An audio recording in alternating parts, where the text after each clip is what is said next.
राधे राधे दोस्तों। आज हम आपको सुनाएंगे एक राजा और उसकी रानियों की कहानी। अगर आप हमारे चैनल पर नए हैं तो प्लीज हमारे चैनल को लाइक करें, सब्सक्राइब करें और शेयर करें। एक राजा था, उसके 6 रानियां थी। राजा का राज्य बहुत दूर दूर तक फैला हुआ था। राजा भी बहुत ही दयालु और हमेशा प्रजा की भलाई के लिए काम करता था। राजा की प्रजा भी अपने राजा को बहुत प्रेम करती थी।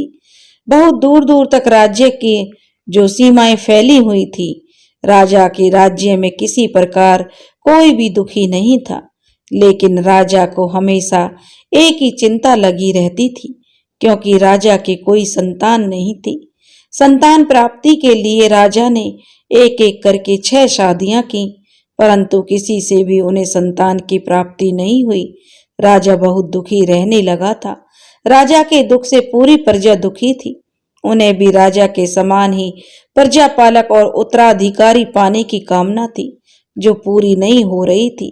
वे सदा ईश्वर से कामना करते और प्रार्थना करते कि उनके लिए भी जो काम मन से जो प्रार्थना करते कि राजा के यहाँ कम से कम एक पुत्र तो जरूर पैदा हो जाए, जो उनके राज्य का आने वाला राजा बने। इसके लिए प्रजा भी देवी देवताओं की आराधना करती थी, मनौतियां मांगती। राजा ने तो कुछ भी नहीं छोड़ा था।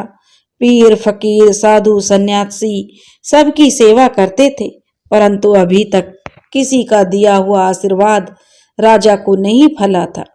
एक दिन की बात है, राजा वन में निकले शिकार करने के लिए, और शिकार करने के लिए वे हिरण का पीछा करते करते जंगल में काफी दूर निकल गए। हिरण तो मिल नहीं पाया, न जाने कहाँ विलीन हो गया। वे तलाशते रहे हिरण को कि कहीं दिखाई दे जाए, लेकिन हिरण उन्हें कहीं नहीं मिला। अब राजा को जोरों से प्यास लगी थी। राजा अपने रास्ते से ही भटक चुके थे। घोड़ा लेकर वे आगे बढ़े जा रहे थे। चारों दिशाओं में घनघोर जंगल ही जंगल था। अचानक कहीं से कल कल की आवाज सुनाई पड़ी। राजा ने सोचा लगता है उधर झरना है। कहते हुए राजा आवाज की दिशा में चल पड़े। थोड़ी दूर जाने के बाद जो राजा को झरना दिखाई दे गया, वह घोड़े से उतर पड़े झरना में पानी पीने के लिए। अचानक एक आवाज सुनाई दी, आप कौन हैं? आपको क्या दिखता नहीं? मैं यहाँ नहा रही हूँ। फिर आप कैसे आ गए? राजा ने चौंक कर पीछे मुड़कर देखा। सचमुच अपनी प्यास के आगे उन्हें दिखा ही नहीं कि एक लड़की झरना में नहा रही थी। झट घूमकर उन्होंने अपनी आंखें उधर से फेर ली और कहा, मुझे बहुत प्यास लगी थी, इसलिए मैं आ गया पानी पीने। मुझे क्षमा करें, मैंने आपको देखा नहीं। यदि बुरा नहीं माने तो मैं पानी पी लूं और फिर चला जाऊंगा। वैसे भी मैं रास्ते में भटक गया हूं। आप कौन हैं और इस घने जंगल में अकेली कैसे हैं? लड़की कहने लगी, मैं तो यहीं पास के गांव में रहती हूँ। रोज यहाँ आती हूँ और इसी झरने में नहाती हूँ। यह झरना और नदी जंगल के बीच में है, इसलिए कभी कोई यहाँ आया ही नहीं। मैं तो निश्चिंत होकर नहा रही थी। मुझे नहीं पता आप आ जाएंगे। आप मेरी तरफ से पीठ करके पानी पी लीजिए और उधर थोड़ी देर रुक जाइए। मैं आपको थोड़ी देर में रास्ता बता दूंगी। राजा ने पानी पीकर उधर की तरफ मुंह किए ही एक किनारे बढ़कर पेड़ की छांव में खड़ा हो गया।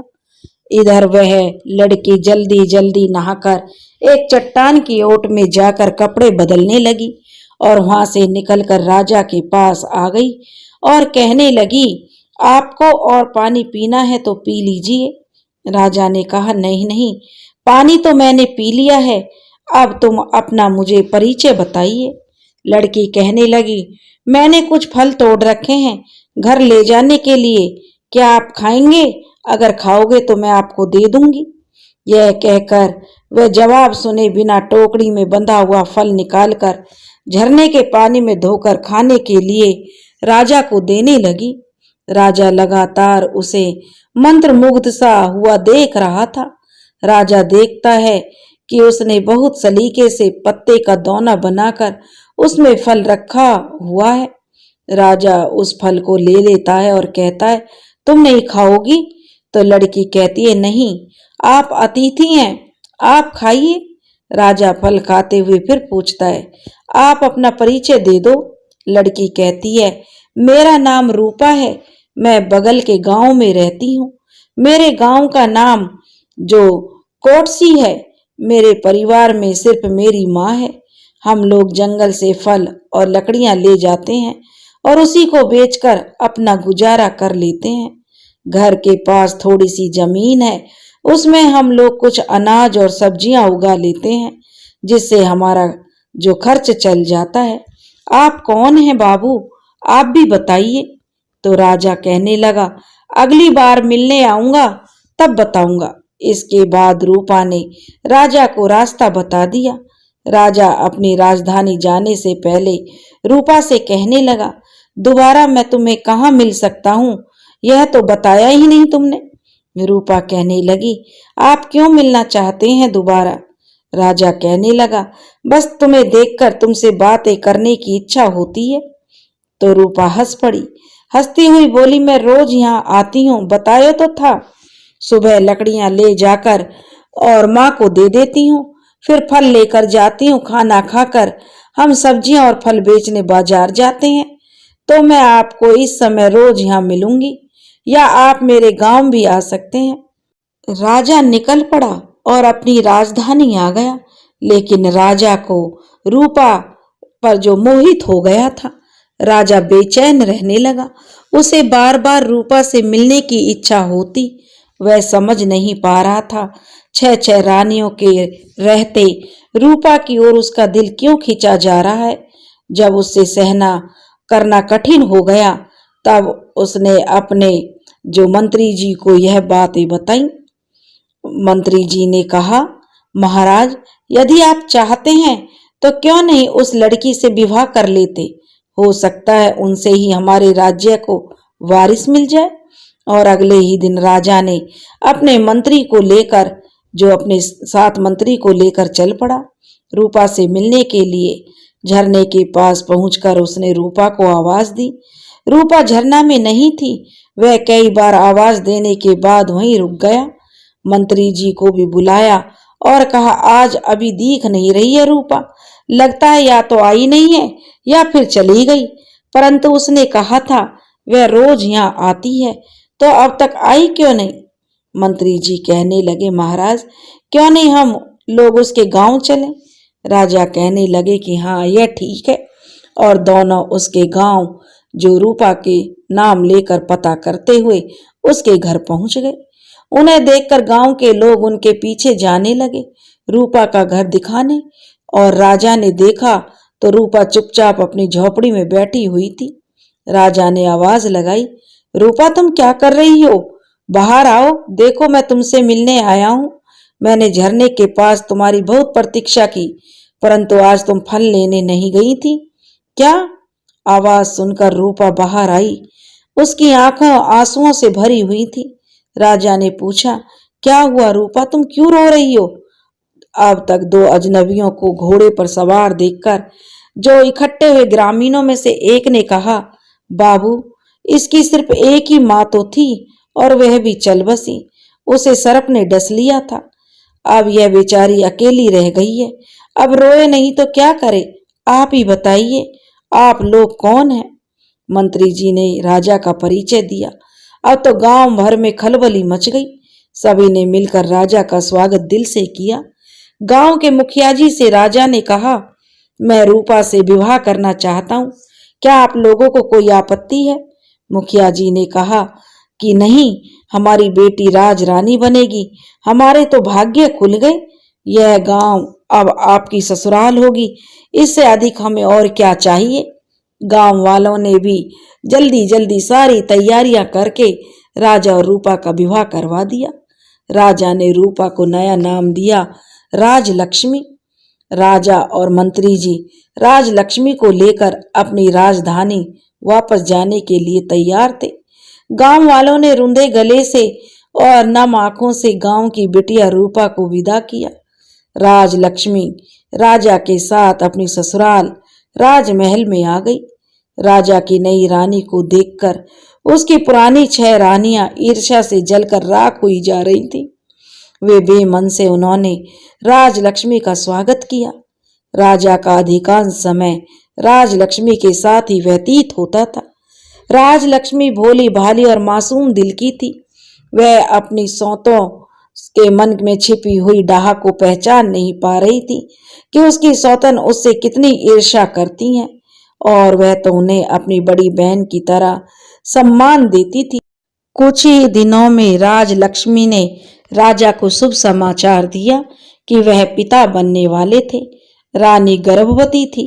राजा की खुशी का पारावार नहीं रहा।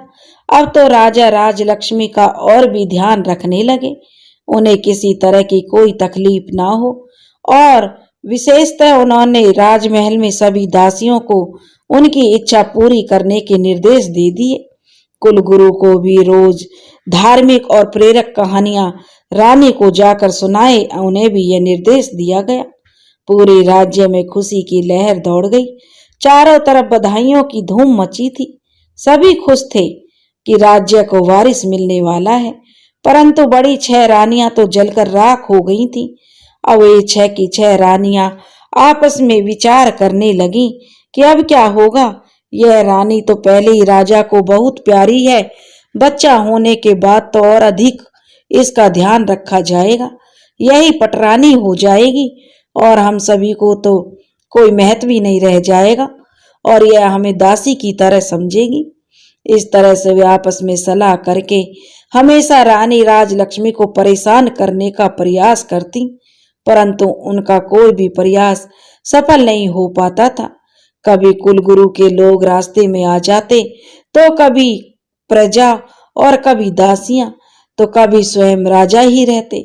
इस तरह समय बीत रहा था और रानी की गर्भ अवस्था का समय लगभग पूरा होने को था। तभी अचानक सीमा पर विद्रोहियों ने विद्रोह कर दिया। उन्हें दबाने के लिए सेनापति असफल रहे, तब राजा को ही जाना पड़ा। राजा ने अपनी बड़ी रानी को छोटी रानी राज्य लक्ष्मी की उचित देखभाल करने का निर्देश दिया और विद्रोहियों को दबाने के लिए जो सेना लेकर निकल पड़े। इधर बड़ी रानियों को जो सुनहरा अवसर मिल गया था, अब वे छोटी रानी को जो गलत बातें बतलाती रहती जिससे उनके गर्भ को नुकसान पहुंचे और छोटी रानी से वैसे ही काम करवाती। दिन में एक बार कुलगुरु आते और पाठ कर कर चले जाते।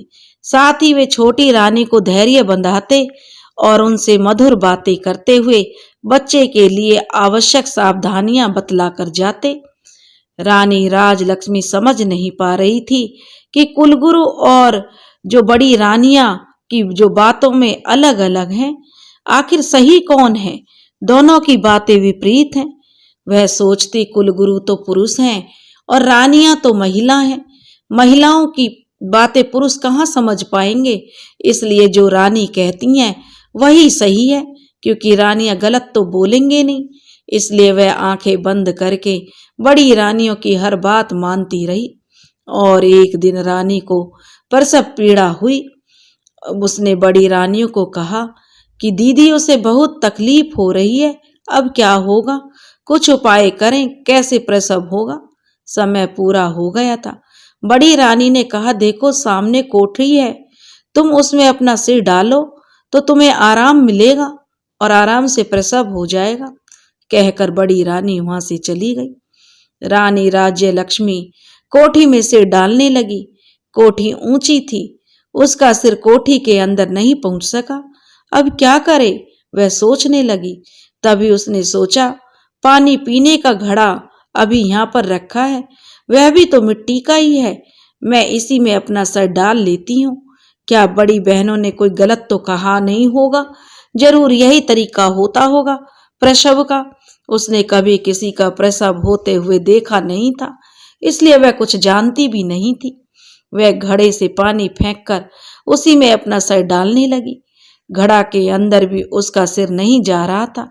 वह आंखें बंद किए घड़े के ऊपर सर डाली रही और चिल्लाती रही।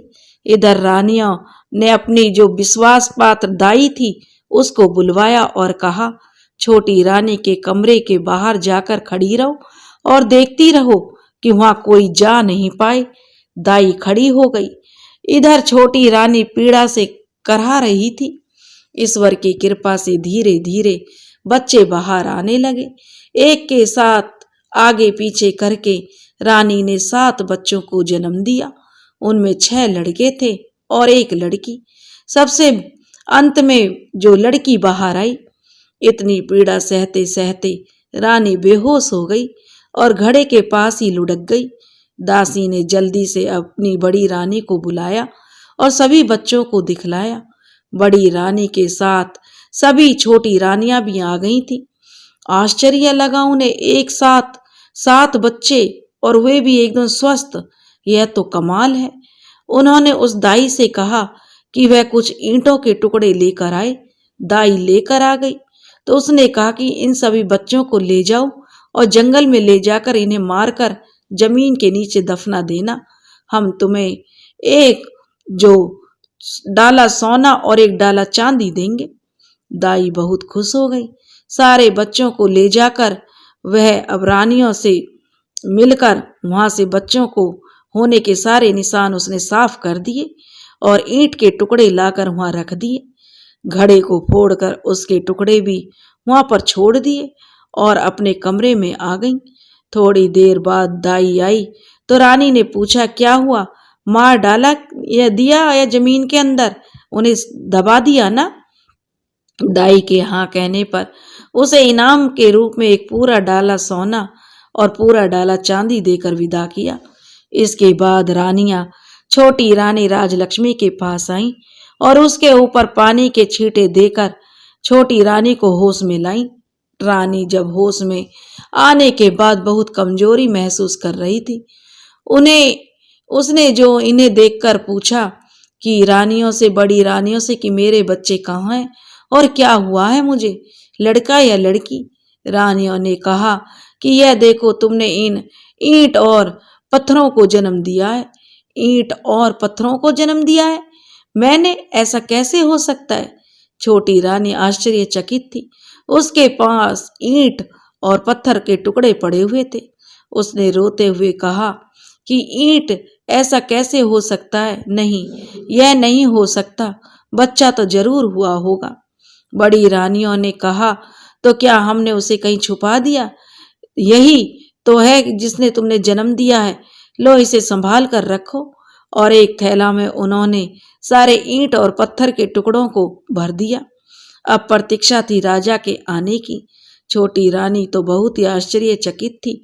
वह समझ नहीं पा रही थी कि ऐसा कैसे हो सकता है। पूरे राजमहल में यह बात फैल गई कि छोटी रानी ने बच्चों के बदले ईंट और पत्थर को जन्म दिया है। राजा भी, जो युद्ध जीतकर अपने नगर को वापस आ गए थे, उनके स्वागत में भव्य तैयारियां की गईं, परंतु लोगों के चेहरे पर वह उमंग नहीं दिख रही थी जिसकी उन्होंने कल्पना की थी। उनको बड़ा आश्चर्य हुआ। राजा अब राजभवन में आए तो पटरानी सहित सभी रानियों ने उनका स्वागत किया। छोटी रानी का चेहरा मलिन था, परंतु शेष सभी रानियां खुश थीं, प्रफुल्लित थीं। राजा को आश्चर्य हुआ। छोटी रानी का मुख मलिन देखकर उन्होंने पूछा, क्या बात है रानी राजलक्ष्मी, आप दुखी नजर आ रही हैं? इस पर छोटी रानी राजलक्ष्मी ने कुछ भी कहने से पहले बड़ी रानी ने जवाब दिया, कैसे नहीं दुखी रहें महाराज, इनका भेद जो खुल गया है। राजा ने कहा, क्या मतलब है आपका? रानी का प्रसव हो गया या क्या हुआ, बताइए तो सही रानी। राजा की बड़ी रानी जो पटरानी थी, उसने झूठा दुख दिखावा करते हुए कहा, महाराज, हम तो छले गए। यह राजलक्ष्मी मासूम चेहरे वाली, यह तो बहुत ही छलने वाली निकली। इसने तो हमें धोखा देती रही। यह गर्भवती नहीं थी, बस दिखावा करती रही और हमें धोखे में रखा। गर्भ होने पर कुछ तो होता। इन्हें तो ईंट और पत्थर पैदा हुए हैं, इन्हीं के कमरे में रखे हुए हैं, आप जाकर स्वयं देख लीजिए। पटरानी रानी राजा और राजलक्ष्मी के जो कक्ष में राजा को लेकर गई, ईंट और पत्थरों के टुकड़ों को दिखाया। राजा आश्चर्यचकित थे। उन्होंने कहा, यह कैसे हो सकता है? मानव गर्भ से यह कैसे निकल सकता है? बड़ी रानी पटरानी कहने लगी, वही तो हम भी कह रहे हैं कि इन्होंने गर्भ का नाटक किया था हमारे साथ। हम भी तो उम्मीद लगाए बैठे थे राज्य का वारिस मिलेगा, हमें भी तो माता होने का सौभाग्य मिलेगा, परंतु ऐसा कुछ भी नहीं हुआ। राजा अब क्रोध में भरकर रानी राजलक्ष्मी की ओर पलट गए और पूछा, बताइए रानी, आपने हमें इतना बड़ा धोखा क्यों दिया? आपकी हिम्मत कैसे हुई हमें छलने की? अरे हम विधि का विधान मानकर संतोष कर लेते, हमारे भाग्य में संतान सुख है ही नहीं, लेकिन आपने तो आशा दिलाकर हमारी आशा पर पानी फेर दिया। हम तो आपके मासूम चेहरे पर मोहित होकर आपको अपनी रानी बनाकर लेकर आए थे, आपको इतना प्यार आदर और सम्मान दिया, परंतु आप उस सम्मान के योग्य नहीं हैं। आपने हमसे जो छल किया है उसका दंड तो अवश्य आपको मिलेगा। अब आप रानी नहीं, महल की नौकरानी हैं। जाइए मेरे सामने से अभी चली जाइए, वरना क्रोध में जाने मैं क्या कर बैठूं। और राजा ने उन्हें धक्का देकर छोटी रानी को अपने से दूर कर दिया। छोटी रानी का जीवन अब दुर्भर हो गया। बड़ी रानियां उसके साथ बहुत बुरा व्यवहार करती, महल की नौकरानियों से भी अधिक काम उनसे लिया जाता। उनको महल की सफाई के काम में लगा दिया गया। रानी दुखी हो गई, पर क्या कर सकती थी? उनके पास कोई ऐसा सबूत नहीं था जिससे वह अपनी गर्भ अवस्था को प्रमाणित कर पाती। वह वास्तव में गर्भवती थीं। उन्हें यह आश्चर्य होता था कि उनके बच्चों को क्या हुआ। एक बार उनकी इच्छा होती अपने गांव चली जाएं और अपनी पुरानी दिनचर्या आरंभ करें, परंतु वे फिर अपना विचार बदल देती। वे सोचते उनके गांव वाले कितने खुश थे उनकी रानी बनने पर, अब किस मुंह से वहां जाकर अपने दुर्भाग्य की कथा उन्हें कहेगी। इस तरह समय बीतता रहा और लगभग 1 वर्ष बीत गया। एक दिन राजा दरबार में बैठे राज्य कार्य में व्यस्त थे, तभी उनके पास एक प्रहरी ने आकर सूचना दी, महाराज, मनसुखा गांव के प्रधान जी आपसे मिलना चाहते हैं। राजा ने बुलाने की आज्ञा दे दी। मनसुखा ग्राम प्रधान ने आकर राजा को झुककर पूरे सम्मान के साथ अभिवादन किया और आदेश की प्रतीक्षा में खड़ा हो गया। राजा ने कहा, ग्राम प्रधान जी कहिए, आपकी क्या समस्या है? ग्राम प्रधान कहने लगा, महाराज, आपके शासन में किसी को कोई समस्या नहीं हो सकती, सभी राजी खुशी हैं। मैं तो एक आश्चर्यजनक चमत्कार पूर्ण घटना का विवरण आपको देने आया हूँ। राजा कहने लगे, ऐसी कौन सी चमत्कार पूर्ण घटना है, बताइए। प्रधान कहने लगे, महाराज, हमारा गांव वन प्रांत में है, वहां बहुत सारे पेड़ पौधे हैं। अभी कुछ दिनों से हम देख रहे हैं 6 बांस के पेड़ और एक चंपा फूल का पेड़ अपने आप उग आए हैं। उन्हें किसी ने भी नहीं लगाया, परंतु हमने उस पर विशेष ध्यान नहीं दिया। उन 6 बांस के बीच में चंपा का पौधा ऐसा लगता है जैसे बांसों को घेरा डालकर चंपा के पौधे की सुरक्षा की गई हो। बीच में चंपा और इसके आसपास जो उसको घेर कर 6 बांस के पौधे हैं जैसे चंपा की सुरक्षा में लगाए गए हैं, परंतु उन्हें हमारे गांव वालों में से किसी ने भी नहीं लगाया। 7 पौधे अपने आप ही उगाए हैं। यह आश्चर्य है, चंपा का पौधा फूलों से लदा हुआ है, परंतु किसी के भी तोड़ने से फूल टूटता नहीं है। हम उस पौधे का झड़ा हुआ फूल चुनते हैं जो बहुत ही सुगंधित है, परंतु यदि फूल तोड़ने के लिए हाथ आगे करें तो चंपा के सारे फूल आकाश से भी काफी ऊंचे हो जाते हैं। इतना ही नहीं, उनमें से मानव की आवाज भी आती है। चंपा और बांस सभी आपस में मानव आवाज में बातें करते हैं। राजा आश्चर्यचकित हो गई। राजा के साथ साथ सभी दरबारी भी आश्चर्य में थे। राजा ने कहा कि ऐसा कैसे हो सकता है? पौधे और वृक्ष मानव आवाज में कैसे बोल सकते हैं? क्या बोलते हैं वे? ग्राम प्रधान कहने लगे, महाराज, चंपा की ओर हाथ बढ़ाते हैं तो चंपा के पौधे से आवाज आती है, हे भैया बांस, इस गांव के ग्रामीण फूल तोड़ने आए हैं, फूल देना है या लगूं आकाश में? तो उन बांसों में से किसी की एक आवाज आती है, ना बहना, लग जा आकाश। तब वह चंपा की डालियां इतनी ऊंची हो जाती हैं कि किसी से भी कोई भी इंसान उन तक नहीं पहुंच पाता। लंबे डंडे से भी फूल तक पहुंचना संभव नहीं हो जाता। परंतु प्रतिदिन प्रातः काल चंपा के फूल जमीन में बिखरे मिलते हैं, जो कि बहुत ही सुगंधित होते हैं। लेकिन आश्चर्य की बात तो यह है कि सभी ग्रामीणों ने बहुत कोशिश की, परंतु एक फूल भी अपने हाथों से तोड़ नहीं पाए। यहाँ तक कि कितने राहगीरों ने भी और आसपास के कई गांवों के ग्रामीणों ने भी बहुत प्रयास किया, परंतु एक भी फूल कोई नहीं तोड़ पाया। राजा ने अपने मंत्री को आदेश दिया, मंत्री जी, आप स्वयं देखें वे पौधे क्या हैं, हमें पूरी जानकारी दीजिए। मंत्री जी ने कहा, जी महाराज, मैं स्वयं जाकर देखता हूँ। और मंत्री जी उसी समय ग्राम प्रधान को लेकर दरबार से बाहर निकल गए। राजा और सारे दरबारी आश्चर्य में पड़े हुए थे, आखिर सच्चाई क्या है। फिर राजा ने सोचा मंत्री जी पता लगाकर आ जाएंगे, और वह भी अपने राज्य के कार्यों में लग गए।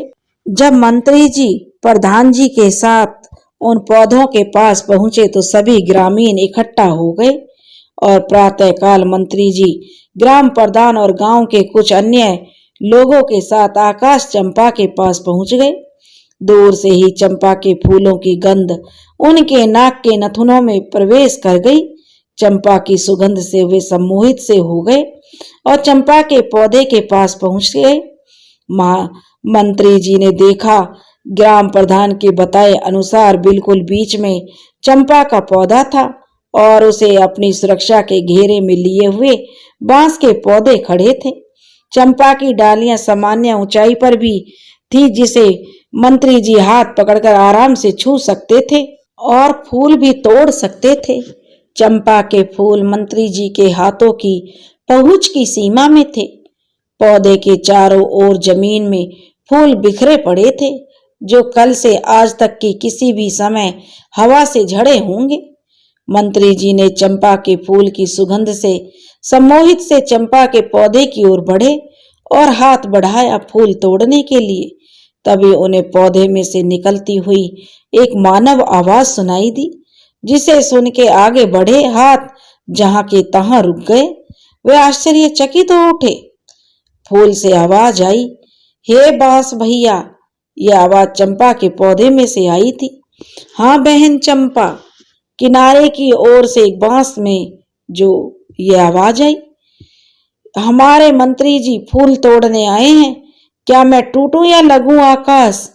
आश्चर्य, सभी बांस के पौधों में से एक साथ आवाज आई, जो बिल्कुल साफ सुनाई दे रही थी, जैसे 6 लोग बोल रहे हों, लेकिन आवाज स्पष्ट सुनाई दे रही थी। इस आवाजों को सुनकर मंत्री जी के हाथ के साथ उनके मस्तिष्क भी जहां का तहां रुक गया, जैसे दिमाग ही जाम हो गया। और जब वे इन आवाजों को सुन रहे थे, जो कह रहे थे, ना बहन चंपा, लग जा आकाश, यह वही मंत्री जी है जिन पर हमारी माँ की जिम्मेदारी थी, लेकिन इन्होंने अपनी जिम्मेदारी पूरी नहीं की, इसलिए इनके सामने झुकना नहीं, एक भी फूल का स्पर्श इन्हें नहीं करने देना, इसलिए लग जा बहन आकाश। और आश्चर्य, चंपा की डालियां इतनी ऊंची हो गईं कि अब मंत्री जी किसी भी तरह से फूल नहीं छू सकते थे। मंत्री जी ने बहुत प्रयास किया, लेकिन एक फूल भी नहीं तोड़ पाए। बांस से अभी भी आवाज आ रही थी, जो कह रही थी, जाइए मंत्री जी, अपने राज कार्य का संचालन कीजिए, आप किसी इंसान की जिम्मेदारी लेने के योग्य नहीं है, आप अपनी जिम्मेदारी पूरी तरह निभाते नहीं हैं। आपने एक बार भी देखने की कोशिश नहीं की हमारी माँ रानी राज्य लक्ष्मी गर्भ अवस्था के अंतिम समय में कैसे रही और उनका प्रसव कैसे होगा, उन्हें क्या समस्या हो सकती है। इसलिए आप जाइए हमारी दृष्टि से दूर, आपने हमारी दृष्टि में अपराध किया है। मंत्री जी आश्चर्यचकित थे। एक और तो उन्हें आश्चर्य हो रहा था कि पौधे कैसे मानव आवाज में बात कर रहे हैं, तो दूसरी तरफ उन्हें यह आश्चर्य हो रहा था कि सचमुच रानी राजलक्ष्मी को वह एक बार देखकर आ जाते थे, परंतु यह इन बात पौधों को कैसे पता चली। और वे ग्लानि से भर उठे, क्योंकि गर्भ अवस्था के अंतिम समय में रानी की देखभाल तथा प्रसव उन्हें अपनी निगरानी में करवाना चाहिए था, जो जिम्मेदारी उन्होंने पूरी नहीं की। तो क्या कुछ बड़ा षड्यंत्र हुआ है रानी राजलक्ष्मी के साथ? आखिर बात क्या है? उन्होंने पूछा। आप बताइए कि हमसे क्या गलती हुई है और उस गलती का प्रायश्चित हमारे द्वारा क्या हो सकता है, जिससे हमारी भूल सुधारी जा सके। परंतु इसके बाद पौधों में से कोई आवाज नहीं आई। मंत्री जी बार बार प्रयास करते रहे पौधों से बात करने की, फिर भी बांस में से कई प्रकार के प्रश्न पूछा, लेकिन एक आवाज भी उसमें से नहीं आई। लेकिन चंपा की डालियां यूं ही ऊंचाई पर थीं। मंत्री जी बहुत परेशान थे, उनके प्रश्नों के हल उन्हें नहीं मिले। निराश होकर मंत्री जी वहां से लौटे। लौटने से पहले उन्होंने गांव वालों से कहा, मैं इस बात को महाराजा से अवश्य कहूंगा और उम्मीद है कि महाराज यहाँ आएंगे अवश्य इस रहस्य का पता करने। इसके बाद मंत्री जी वहां से अपनी राजधानी वापस आ गए। राजधानी वापस आकर उन्होंने महाराज को सारी बातें बताई और कहा, महाराज, राजमहल में कुछ तो षड्यंत्र अवश्य हुआ है। मुझे तो अपने ऊपर ग्लानि हो रही है। मैं राज रानी की देखभाल पूरी तरह से नहीं कर पाया। आप मुझे उन पौधों की बात सुनकर ऐसा लग रहा है कि कुछ ऐसा हुआ है जो हम लोग नहीं जानते। इसलिए महाराज, मेरा आपसे अनुरोध है, आप अवश्य चलें और स्वयं देखें। हो सकता है वे बांस और चंपा आपको सारी बात बताएं। राजा ने कहा, ठीक है, हम स्वयं चलेंगे और अपनी रानियों को भी लेकर चलेंगे। हम सारे लोग चलकर वहां देखेंगे। मंत्री जी से जो राजा ने कहा। महाराज, मंत्री जी ने भी कहा, आपसे एक और निवेदन है, कृपया आप छोटी रानी राजलक्ष्मी को भी साथ ले चलें। महाराज, मंत्री जी ने जो महाराज से निवेदन किया, लेकिन मंत्री जी उन्होंने हमें धोखा दिया है और धोखा दिया, मैं इस सूरत भी उनकी नहीं देखना चाहता। लेकिन मंत्री जी ने कहा, महाराज, आप सूरत नहीं हो उनकी मत देखें, परंतु उन्हें अपने साथ लेकर अवश्य चलें, क्योंकि मुझे लगता है राजमहल में कुछ षड्यंत्र हुआ है जिसका पता हमें नहीं चल पाया। मुझे दुख है महाराज, अनजाने में ही षड्यंत्र में मैं भी शामिल हो गया हूँ। इसलिए तो चंपा और बांस ने मुझे जिम्मेदारी नहीं निभाने वाला इंसान कहा है। इसलिए महाराज, आप मेरी इतनी सलाह मानकर मुझ पर उपकार कीजिए। हो सकता है इसमें मुझे अपनी भूल सुधारने का अवसर मिले और मेरे किसी अनजाने पाप का प्रायश्चित हो जाए। राजा कहने लगे, ठीक है, आप ले चल सकते हैं, लेकिन इतना ध्यान रहे छोटी रानी मेरी दृष्टि के सामने ना आ पाए। इस प्रकार राजा मंत्री के बीच आकाश चंपा के पास जाने का एक दिन और समय तय हो गया। राजा और मंत्री के जाने की तैयारी होने लगी। राजा निश्चित दिन पर और नियत समय पर अपनी रानियों के साथ आकाश चंपा का रहस्य जानने के लिए निकल पड़े। आगे आगे रथ में राजा स्वयं, उनकी पटरानी तथा पीछे 5 रानियों की पालकी थी। उनके कई प्रमुख सभासद दास दासियां भी उनके साथ थे। राजा के आदेश अनुसार छोटी रानी राजलक्ष्मी को दासियों के साथ जाना था, परंतु मंत्री जी ने अपने परिवार के साथ उनके जाने की व्यवस्था की थी और पूरे सम्मान सहित एक पालकी में अपने परिजनों के साथ उनकी यात्रा सुनिश्चित की। मां मंत्री जी की कही अब भी कि अपने आप पर उन्हें गलानी आ रही थी।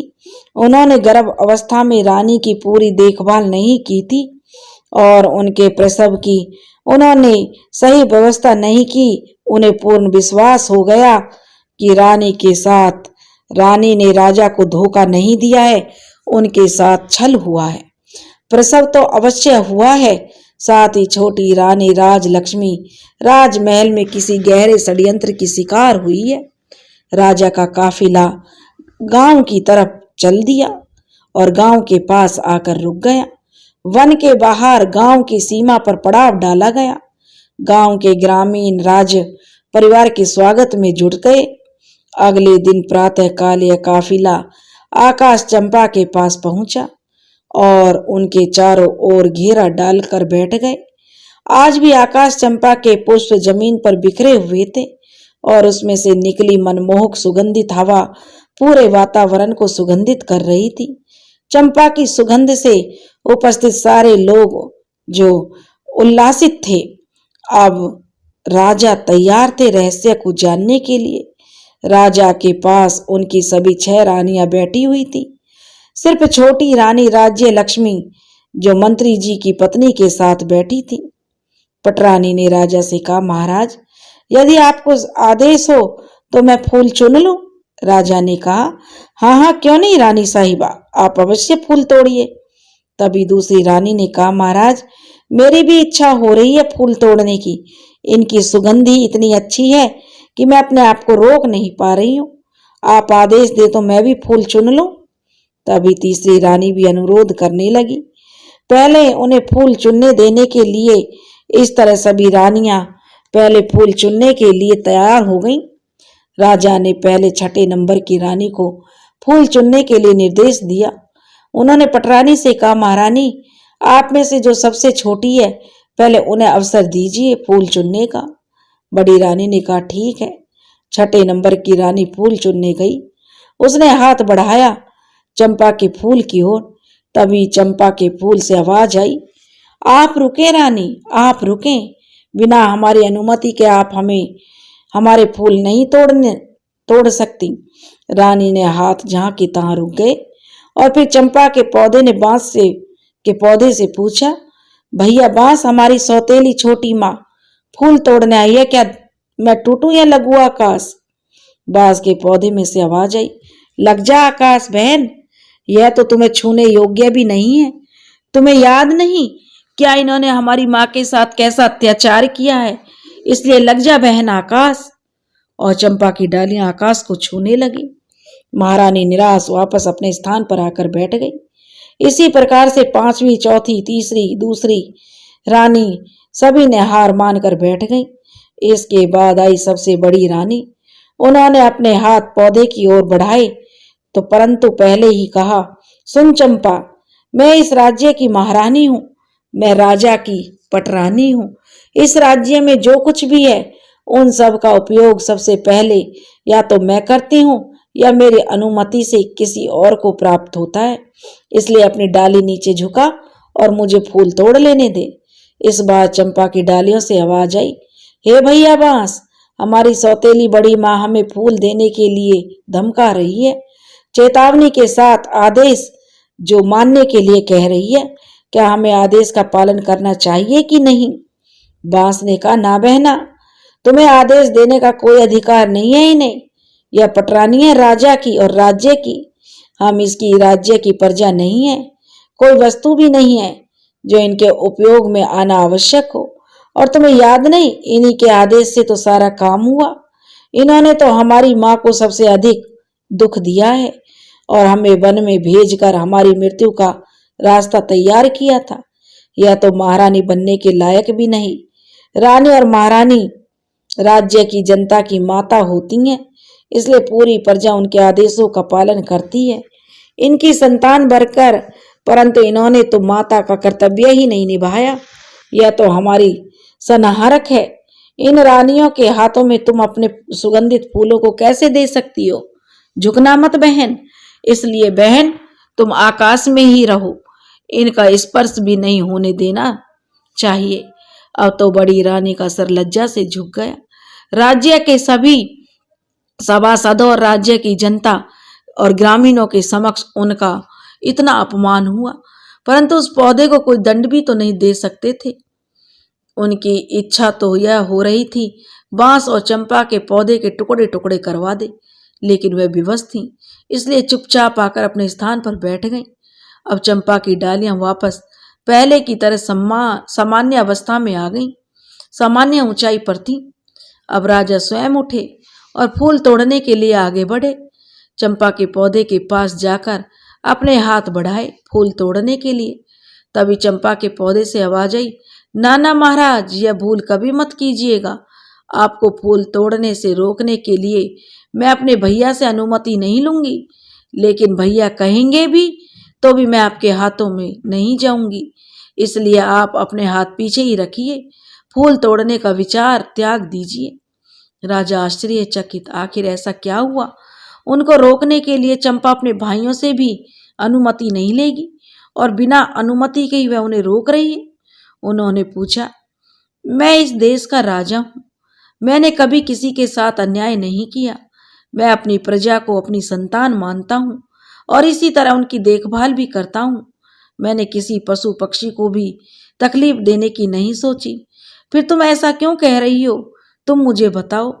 इस बार चंपा के पौधे से आवाज आई, आप अपनी पूरी प्रजा को संतान मानते हैं, परंतु आपने जो कहा है उसी पर विश्वास करते हैं। आप स्वयं कभी भी सच्चाई जानने की कोशिश नहीं करते। आपने प्रजा को संतान माना, लेकिन अपनी संतान की खोज खबर करने की कोशिश नहीं की। आपकी संतान कहाँ है? आपकी अपनी संतान कहाँ है? कैसी है? क्या आपने कभी जानने का प्रयास किया? आप अपने राज्य की सुरक्षा करने की बात करते हैं, लेकिन आप तो अपनी गर्भवती पत्नी की सुरक्षा नहीं कर पाए। एक सच्ची नारी का आपने विश्वास नहीं किया और उन्हें धोखेबाज कहकर नौकरानी बना दिया। इस प्रकार हमारी मृत्यु के षड्यंत्र में आप भी शामिल हो गए। जब आप अपनी पत्नी को सुरक्षा नहीं दे पाए तो किसी और को क्या दे पाएंगे महाराज? राजा ने पूछा, तो क्या अब आपके फूलों को कोई नहीं तोड़ पाएगा? चंपा के पौधे ने कहा, यह जानने का अधिकार आपको नहीं है, इसलिए आप वापस जाएं और अपने राज्य का संचालन करें, युद्ध लड़ें। आपकी प्रजा आपकी संतान अवश्य है, लेकिन आपकी उस संतान की देखभाल के लिए आपको अपनी संतान की रक्षा आप नहीं कर पाए, इसलिए आप यहाँ से जाइए। राजा के पास कोई शब्द नहीं थे, इसलिए अपने स्थान पर आकर चुपचाप बैठ गए। अब मंत्री जी ने राजा से कहा, महाराज, अब आप यदि आदेश दें तो हम छोटी रानी राज्य लक्ष्मी को एक बार फूल तोड़ने पौधे के पास भेज दें। पटरानी ने कहा, मंत्री जी, जो फूल महाराज के हाथों भी नहीं टूटे, इस धोखेबाज के हाथों कैसे टूटेंगे? मंत्री जी ने प्रश्नवाचक दृष्टि से महाराज की ओर देखा तो चंपा के पौधे से अब तक की इतनी बातों से राजा को कुछ शंका होने लगी थी। राज्य लक्ष्मी के साथ षड्यंत्र हुआ था, इसलिए उन्होंने अनुमति दे दी। राजा ने कहा, ले जाइए मंत्री जी, ले जाइए रानी राज्य लक्ष्मी को पौधे के पास, उन्हें भी प्रयास करने दीजिए। अब मंत्री जी रानी राज्य लक्ष्मी को फूल तोड़ने के लिए कहते हैं। रानी उठती है और देखती है चंपा के पौधे की डालियां आकाश की काफी ऊंचाई में है। वह कहती है, मेरे हाथ वहां तक कैसे पहुंचेंगे मंत्री जी? रानी साहिबा, आप एक बार वहां जाकर तो देखिए, इतने लोग नहीं तोड़ पाए, महाराज भी नहीं तोड़ पाए, तो क्या हुआ यदि आपसे भी नहीं टूटेगा तो छोड़ दीजिएगा, पर आप चलिए तो सही। मंत्री जी ने रानी को समझाया। रानी चलती हुई चंपा के पौधे के पास आई और उसने अपने हाथ बढ़ाकर अपने पास से जाती हुई चंपा के तनों को छुआ और उसे बहुत प्यार से सहलाया। रानी को लगा जैसे उस स्पर्श में उन्हें सुख मिल रहा है, असीम आनंद आ रहा है। वह पौधे को सहलाती रही। जब पौधे से आवाज आई, हे भैया बांस, आवाज उसकी रुंधी हुई थी। बांस ने कहा, हाँ बहन चंपा, तुम रो रही हो? चंपा ने कहा, हमारी माँ फूल लेने आई है, उन्होंने मेरा जो बहुत ही प्यार से स्पर्श किया है, उनका प्रथम कोमल स्पर्श पाकर मैं आनंदित हो गई हूँ, इसलिए मेरा हृदय भावुक हो गया और आज मैं द्रवित हो गई हूँ। आप आदेश दें तो मैं क्या करूं? मेरी तो इच्छा हो रही है मैं अपनी माँ के चरणों में अपने सारे फूल समर्पित कर दूं। इस पर सभी बांस एक साथ आवाज आई कि बिल्कुल सही, हाँ बहन, तुम्हारा दिल जो कह रहा है वही करो। माँ के चरणों में तो स्वर्ग है, माँ के चरणों का स्पर्श कर लो। और आश्चर्य, सारी डालियां झुककर रानी के चरणों को छूकर राजलक्ष्मी के चारों ओर फैल गईं। उसके ऊपर चंपा फूल की वर्षा हो रही थी। रानी के सर से पांव तक चंपा के पुष्प भरे हुए थे और रानी आंसू बहाती हुई चंपा की डालियों को अपने हाथों से पकड़े सहलाती जा रही थी। रानी की आंखों से आंसू बहने लगे। यह देखकर सभी राज्य कर्मचारी, सभासद, ग्रामीण सब भावुक हो गए। सबकी आंखों से आंसू बहने लगे। राजा ने उठकर उन पौधों से पूछा कि तुम देव हो, किन्नर हो या किसी अन्य लोक के प्राणी हो? तुम कौन हो, यह बताओ। तुमने किसी को अपना फूल छूने भी नहीं दिया, परंतु अब छोटी रानी की बाहों में बंधकर उनके ऊपर पुष्प वर्षा कर रही हो। इसका क्या मतलब है? क्या कारण है? मुझे बताओ। इस बार चंपा ने कहा, राजन, मैं और यह 6 बांस आपकी और छोटी रानी की ही संतान है। एक साथ हम 7 भाई बहनों का जन्म हुआ था। मुझसे बड़े 6 भाई और मैं सबसे छोटी बहन थी। मेरी माँ प्रसव के समय बहुत अधिक पीड़ा में थी। उन्होंने आपकी पटरानी राज्य की महारानी से आपकी अपनी सहायता करने के लिए निवेदन किया था, तो उन सब ने हमारी माँ को कोठी में मुंह डालकर खड़े हो जाने के लिए कहा था। कोठी बहुत ऊंची थी। ऊंची होने के कारण मेरी माँ ने पानी पीने का घड़ा था, उसमें अपना सर डाला। घड़े का भी मुंह छोटा होने के कारण उनका सर तो अंदर नहीं गया, परंतु घड़े के ऊपर सर रखकर वो दर्द से कराहती रही। उनकी सहायता किसी ने नहीं की। ईश्वर की कृपा से हम 7 भाई बहन उसी अवस्था में हमारा जन्म हो गया। महारानी ने तो सोचा था हमारी माँ सिर में जो अपने सिर को कोठी में रखेगी और ऊंचाई से हमारा जन्म होगा, जिससे गिरने के कारण हम बच्चों की मृत्यु हो जाएगी, परंतु ऐसा नहीं हो सका और हम सब जीवित रहे। परंतु माँ जो उस अवस्था में भी दर्द से बेहोश होकर भूमि पर गिर पड़ी थी, तब महारानी ने एक दाई को बुलाकर हमें जंगल में मारकर जमीन में दबाने के लिए आदेश दिया। दाई को भेजने के बाद कुछ ईंट पत्थर के टुकड़ों को वहां पर रख दिया, जिससे हमारी माँ को कभी पता नहीं चला कि हम लोगों ने जन्म लिया था। वो कभी भी समझ नहीं पाई कि उनके बच्चे आखिर गए तो गए कहाँ, और आपने भी उन्हें धोखेबाज कहा। राजा कहने लगे, पर जब दाई ने तुम लोगों को मार दिया था, फिर तुम लोग पौधे कैसे बन गए? इस पर चंपा कहने लगी, महाराज, ईश्वर की लीला अपरंपार है। जब दाई हमें लेकर आई तो अचानक ही जोरों की आंधी आ गई। वह हमें राजमहल के बगीचे में ही जो दाबना चाहती थी, परंतु राजमहल के बगीचे में ऐसा करते हुए अगर किसी ने देख लिया, इसी डर की वजह से वह हमें लेकर इस वन में चली आई। यहाँ आने पर जब वह कुदाल से मिट्टी खोद रही थी, तभी आकाश मार्ग से परी रानी अपनी सखियों के साथ वन भ्रमण के लिए आ रही थी। उनकी दृष्टि जब हम पर पड़ी तो उन्होंने हमें उठा लिया और उनके जादू के असर से बहुत जोरों की आंधी आई। दाई हमें खोजती रह गई। हमारे नहीं मिलने पर उसने सोचा शायद हम भयंकर आंधी में कहीं उड़ गए हैं, इसलिए महल में जाकर उसने महारानी से झूठ बोल दिया कि उसने हमें मारकर जमीन के अंदर डाल दिया है। उसे डर था सच्चाई जानकर महारानी उसे मरवा देंगी। उसके बाद जाने के बाद परी रानी ने मेरे 6 भैयाओं को बांस में बदल दिया और मुझे चंपा फूल का पौधा बना दिया। उनकी कृपा से हमें सभी घटना याद है और हम सभी को पहचान कर उनके अनुसार अपना व्यवहार कर पा रहे हैं और मानव की आवाज में बोल पा रहे हैं। राजा कहने लगा, तो क्या तुम लोग अपने असली रूप में नहीं आ सकते? चंपा कहने लगी, आ सकते हैं महाराज।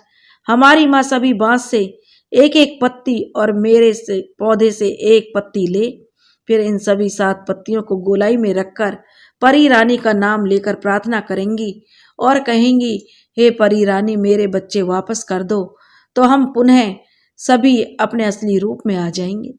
सुनते ही रानी ने बांस और चंपा के पौधे से एक एक पत्ती ली और उसे गोलाई में सजाया और स्वयं उनके समक्ष बैठ गई और हाथ जोड़कर पूरी श्रद्धा के साथ बोली, हे परी रानी, मैं पूरी जिंदगी आपकी सेवा करूंगी, आपकी पूजा करूंगी, तब भी आपके उपकार का मैं प्रतिकार नहीं कर पाऊंगी। आपने मेरे ऊपर इतना बड़ा उपकार किया है, मेरे बच्चों को संभाल कर इतने दिन आपने रखा, अब कृपया इन्हें मेरे आंचल में डाल दो। माँ, मुझे मेरे बच्चों से मिला दे। परी रानी माँ। आश्चर्य, पल भर में देखा गया बांस के पौधे और चंपा का पौधा विलीन हो गया। वहां पर लगभग 5-6 वर्ष के उम्र के 6 बालक और एक बालिका उपस्थित दिखे। रानी और राजा ने आगे बढ़कर सभी बच्चों को अपनी बाहों में समेट लिया। रानी की तो हिचकियां ही बंधी हुई थी। वह तो रोए जा रही थी।